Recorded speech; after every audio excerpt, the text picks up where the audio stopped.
अस्सलाम वालेकुम जी व्यूअर्स, कैसे हैं आप। उम्मीद है कि आप बिल्कुल ठीक ठाक होंगे। मैं भी अल्लाह का शुक्र है बिल्कुल ठीक ठाक हूँ। सर्दियों में सबसे ज़्यादा पसंद किए जाने वाले मूली के पराठे मैं आपको बड़े ही सादा और आसान तरीके से इंशाल्लाह से बताऊँगी। इतने मज़ेदार मूली के पराठे आपने पहले कभी नहीं खाए होंगे।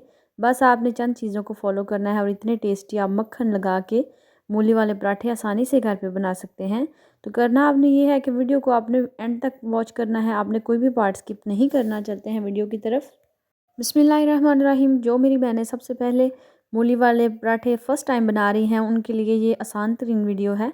इंशाल्लाह से वो अच्छे से बना सकेंगी अगर पहली दफ़ा भी वो बना रही हैं तो सबसे पहले हमने मूली को कद्दूकश करना है। इस तरीके से अगर आपके पास कटर है तो आप आसानी से इसको इस तरीके से कद्दूकश कर लीजिए। पील ऑफ कर लें, यानी कि छिलका उतार लें मूली का। उसके बाद इसको अच्छे से कद्दूकश करेंगे तो इससे एक तो आसानी से हो जाएगा। अगर आप हाथ में पकड़ के कर रहे हैं तो जल्दी भी हो जाएगा और आसानी के साथ भी हो जाएगा।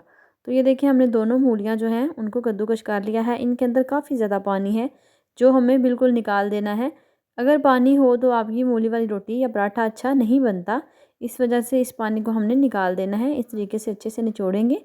जो भी इसके अंदर पानी होगा उसको हमने निकाल देना है। इस तरीके से हमने इसे निचोड़ के बिल्कुल पानी जो है वो निकाल दिया है, सेपरेट कर दिया है। इसके अंदर हमने ऐड करना है सब्ज़ धनिया। सब्ज़ धनिया आपने लाजमी ऐड करना है। 3 अदद हमने सब्ज़ मिर्चें बारीक बारीक सी चॉप करके इसमें ऐड कर दी हैं। नमक अपने टेस्ट के अकॉर्डिंग ऐड करेंगे। जितना जितना आप बना रहे हैं, जितनी मूलियाँ आप कद्दूकश कर रहे हैं उस हिसाब से आपने नमक और लाल मिर्च का इस्तेमाल करना है। और हल्दी भी इसमें शामिल करेंगे ताकि कलर अच्छा आए। और 1 टेबलस्पून भर के इसमें सूखा धनिया पाउडर जाएगा। ज़्यादा पाउडर भी ना हो, थोड़ा दरदरा सा हो। और हाफ़ टी स्पून इसमें ज़ीरा जाएगा। ज़ीरा आप स्किप कर सकते हैं। उसके बाद थोड़ी सी हमने कसूरी मेथी इसमें ऐड की है। इन सारी चीज़ों को हमने अच्छे से मिक्स कर लेना है। बस मूली वाले पराठे में आपने यही चीज़ें ऐड करनी हैं और आप इसमें कुछ भी ऐड ना कीजिएगा। जितने ज़्यादा मसाले होंगे उतना ही आपको टेस्ट अच्छा नहीं मिलेगा। तो आटा हमने गूँध के रख दिया था तो आटा जो बिल्कुल सेट हो चुका है। ये देखिए कितने अच्छे से नरम हो चुका है। इसके मैंने गोल गोल से पेड़े बना लेने हैं। इस तरीके से हमने इसके गोल गोल से छोटे छोटे से पेड़े बनाने हैं। जितना ज़्यादा बड़ा पेड़ा बनाएंगे रोटी उतनी ज़्यादा मोटी बनेगी। जितना छोटा पेड़ा बनाएंगे उसी हिसाब से हम इसके अंदर जो मूली हमने तैयार करके रखी है वो उसी हिसाब से लगाएंगे। अब इस तरीके से पेड़े का साइज़ हमने बिल्कुल छोटा सा रखा है। अब मैं हाथ के साथ बेलती हूँ। अगर आप बेलन के साथ भी बनाते हैं तो भी ये बड़ी परफेक्ट रोटी इंशाल्लाह से बनेगी। हाथ के साथ इस तरीके से हमने बेल लेना है इसको। छोटी सी रोटी बनाएंगे उस हिसाब से हम इसमें जो हमने बना के रखा है मूली का मसाला वो इसमें ऐड कर देंगे। ये दोनों रोटियां हमने बना ली हैं तो इस तरीके से हमने इसमें मसाला फिल कर लेना है। अब जो दूसरे वाली रोटी है वो भी इसके ऊपर रखेंगे, लेकिन हम साथ इसमें घी, आपके पास जो भी मक्खन आप इस्तेमाल करना चाहते हैं आपने घी इसमें लाजमी लगाना है। उससे रोटी जो है वो ज़्यादा अच्छी बनती है।